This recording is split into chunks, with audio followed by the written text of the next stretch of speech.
네, 우리 함께 먼저 12월의 암송 말씀, 우리 마태복음 1장 23절 말씀 우리 함께 암송하겠습니다. 시작. 보라, 처녀가 잉태하여 아들을 낳을 것이요 그의 이름을 임마누엘이라 하리라 하셨으니 이를 번역한즉 하나님이 우리와 함께 계시다 함이라. 마태복음 1장 23절 말씀. 아멘. 네, 오늘 이 마태복음 4장 18절 20절까지 말씀을 통하여서 우리 복음의 그물을 던져라라는 제목으로 하나님의 말씀을 나누어 보려고 합니다. 여러분, 먼저 질문을 해보도록 하겠습니다. 너무나 쉬운 질문입니다. 네, 저의 고향이 어딘지 아십니까? 네, 몇 번 얘기한 적이 있는데, 네, 저의 고향은 진해입니다. 경남 창원시. 예전에는 진해시였지만 진해 창원시로 들어가서 창원시 진해구에 저는 나고 자랐습니다.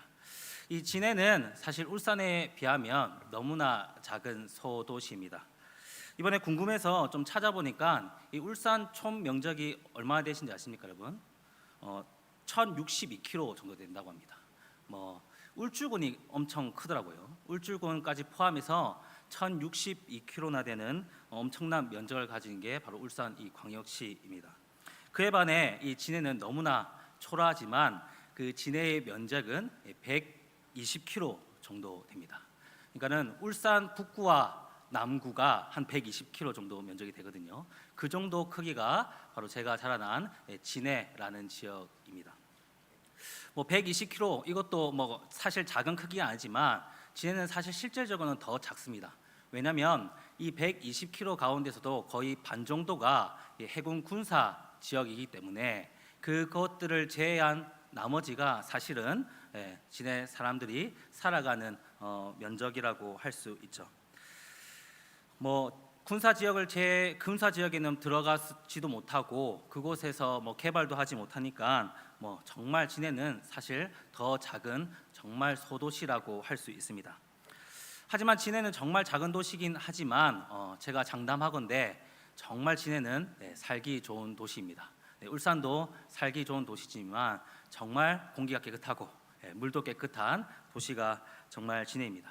그뿐만이 아니라 이 군사 지역이기 때문에 전체 진해 지역이 전체가 산으로 둘러싸여져 있어가지고 산을 좋아하는 사람들은 언제든지 산으로 올라가서 산 위에서 여러 가지 구경을 할 수 있고 또 바다가 또 앞에 쭉 펼쳐져 있기 때문에 바다를 좋아하는 사람들은 언제든지 바다를 볼 수 있는 정말 살기 좋은 환경에 놓인 곳이 바로 이 진해입니다.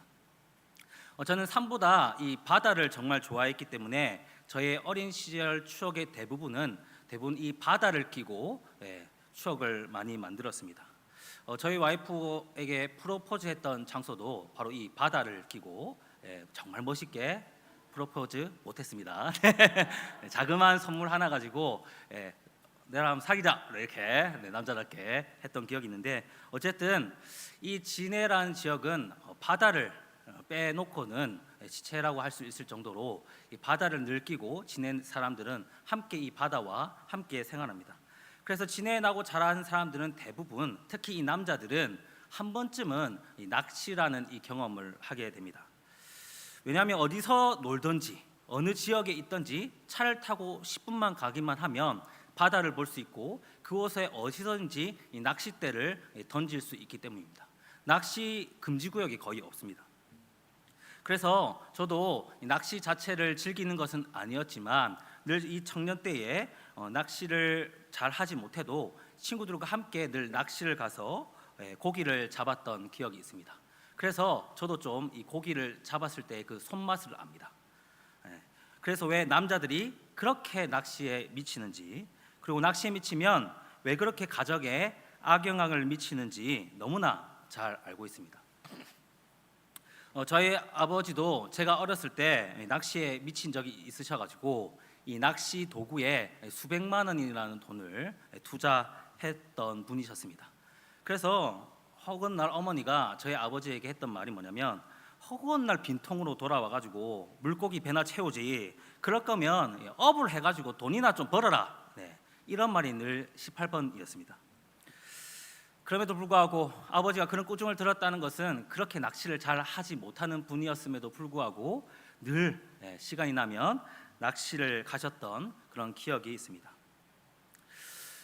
어부나 해라라는 이 어머니의 말씀이 잘 기억이 남았는지 몰라도 제가 이번에 궁금해서 어부와 이 낚시꾼의 차이가 무엇인지 한번 검색해 본 적이 있습니다. 여러분들은 어부와 낚시꾼의 차이가 무엇이라고 여러분 생각하십니까? 물론 어부와 이 낚시꾼의 공통점은 고기를 잡는다는 똑같은 목적을 가지고 있지만 엄연한 차이가 있습니다. 사람들이 이 어부와 낚시꾼의 차이에 대해서 올려놓은 글을 쭉 제가 한번 봤거든요. 그러니까 재밌는 글들이 있더라고요.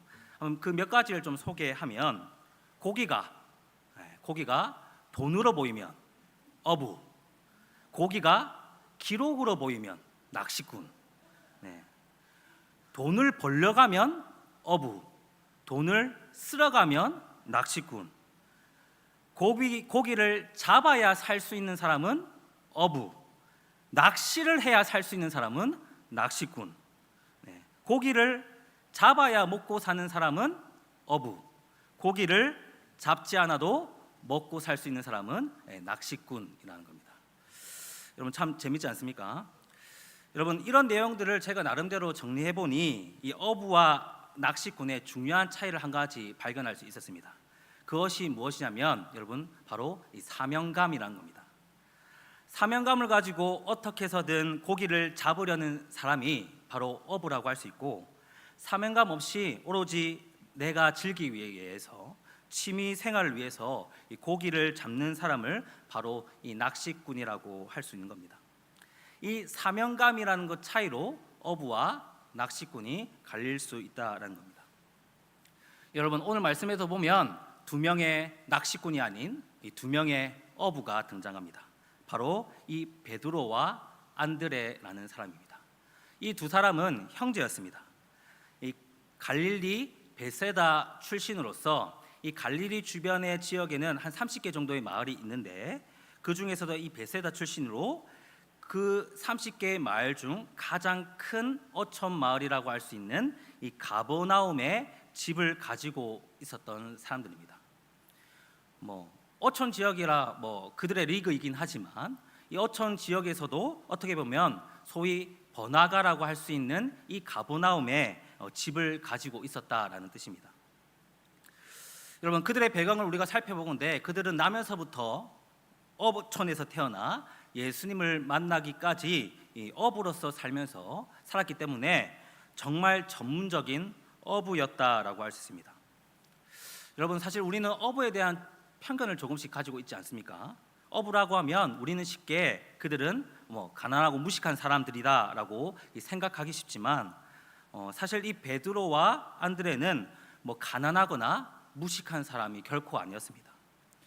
여러분 예수님 당시에 언어는 크게 네 가지를 사용했거든요. 아람어, 히브리어, 그리고 라틴어, 헬라어, 이 네 가지 언어를 사용했는데 특히 그 당시 꽃을 피웠던 이 그리스 문화와 학문을 배우기 위해서는 헬라어를 사용할 줄 알아야 했습니다. 그런데 이 갈릴리 어부였던 베드로와 안드레, 시몬과 안드레라는 이 이름은 여러분 헬라식 이름이라고 할 수 있습니다.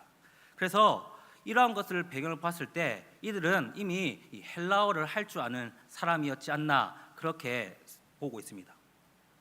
여러분 요한복음 12장 20절에서 21절 말씀을 보면 이 베드로와 안드레처럼 이 베세다 출신이었던 헬라식 이름을 가진 이 빌립이 등장하는데 이 빌립이 헬라 사람들과 대화를 하는 것을 우리가 볼 수 있습니다. 이런 것을 봤을 때 이 베드로와 안드레도 이 제2 외국어인 이 헬라어를 능통하게 할 줄 아는 언어 능력을 갖춘 사람이었다고 볼 수 있는 것이죠. 그래서 그들의 직업은 어부였지만 결코 이들은 무식한 사람이 아니었습니다. 그리고 당시 여러분 갈릴리 주변 사람들에게는 이 물고기가 주식이었는데 싼 값에 팔렸지만 특히 이 물고기, 이 생선을 가공하여 팔았을 때는 비싼 식품으로 취급이 되었습니다. 그런데 이 베드로와 안드레가 살았던 이 가버나움이라는 이 지역은 이런 생선을 가공하여 파는 사업장들이 즐비했던 지역입니다. 그래서 이 베드로와 안드레는 정말 하루 먹고 하루 사는 것처럼 소소하게 어업을 했던 것이 아니라 이 베드로와 안드레는 고기를 잡아 사업하는 사업가로서 결코 가난하지 않는, 오히려 부유한 삶을, 평균 이상의 삶을 살았을 가능성이 높은 사람들입니다. 아마도 그들은 예수님을 만나기 전까지 정말 안정적인 삶을 살았고 나름대로 이 사업을 하면서 부유한 삶을 누렸던 형제들이었습니다. 여러분, 뿐만 아니라 이들은 신앙적으로도 관심이 많았고 특별한 사람들이었습니다.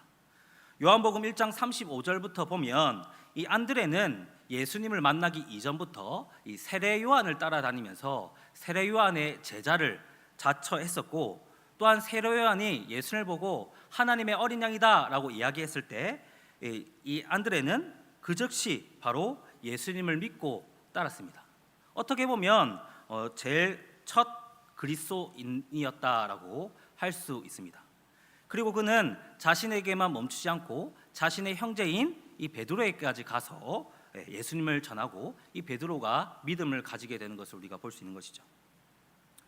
여러분, 우리가 지금까지 살펴본 바대로 이 베드로와 안드레는 사실 이 세상적으로나 영적으로 너무나 안정적인 삶을 살아갔던 사람들이고 어떻게 보면 부족함이 없었던 사람들입니다. 지금 시대로 치면 개인 사업장을 운영하면서 물질적으로 부족함이 없고 뿐만 아니라 이 교회 안에서도 인정받고 신앙생활 열심히 하고 믿음 좋은 그런 사람들, 지금 특히 요즘 교회에서는 이런 사람들을 정말 찾아보기 힘들다고 하지만 우리 교회에서는 조금만 주변을 살펴보면 찾을 수 있는 장로님과 권사님, 지사님들, 반응이 옆에 있으신 분들이 그런 사람들 아니십니까? 맞죠? 고개 좀 끄덕여 주세요. 그렇잖아요. 그런 사람들이 바로 이 베드로와 안드레였다라는 겁니다. 여러분, 그런데 그러던 어느 날 오늘 말씀을 보면 드디어 예수님이 이 베드로와 안드레를 찾아오십니다. 베드로와 안드레는 사실 이 세례 요한을 통하여서 예수님을 만나고 영접한 후에 다시 평소처럼 자신의 삶의 터전으로 돌아와 일상생활을 이어가고 있었습니다. 그들은 늘 하던 대로 나면서부터 자기에게 주어진 사명, 이 어부로서의 사명을 다 하고 있었습니다.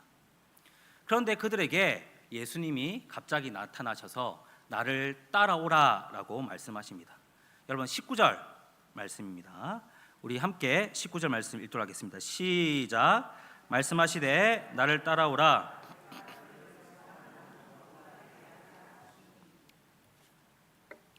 여러분, 우리가 조금만 인간적으로 생각해 보면 이 베드로와 안드레의 입장에서 이 예수님의 이러한 말씀, 이러한 초청은 사실 그렇게 썩 달갑지 않는 초대였을 가능성이 있습니다.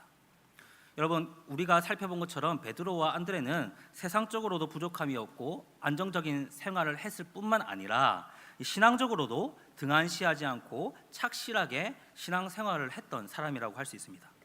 그런데 예수님이 갑자기 나타나셔서 지금부터 나를 따라와라, 다시 말해서 지금까지 너희들을 일구어 놓았던 그런 삶의 터전을 이제는 내려놓고 나를 따라오는 그런 인생을 살아라 라고 그렇게 말씀하시니 이 베드로와 안드레 입장에서는 얼마나 그러한 초대가 난감했겠습니까? 여러분, 만약 제가 여러분들의 일터에 찾아가 집사님 이제 충분히 일하셨으니 하던 일 그만두고 전 재산 잠시 내버려두고 저 따라다니세요 라고 말하면 여러분, 저 따라다니실 분 있으십니까? 한 분도 없겠죠. 맞죠?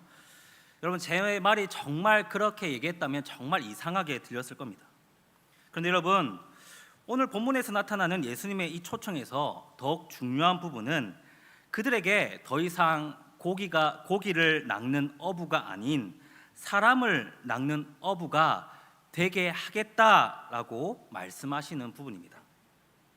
예수님은 지금 평생 동안 물고기를 잡는 것이 나의 사명이라고 생각해왔던 사람들에게 고기가 아닌 사람을 낚는 어부가 되게 하리라 라는 황당한 말씀을 하고 계신 겁니다.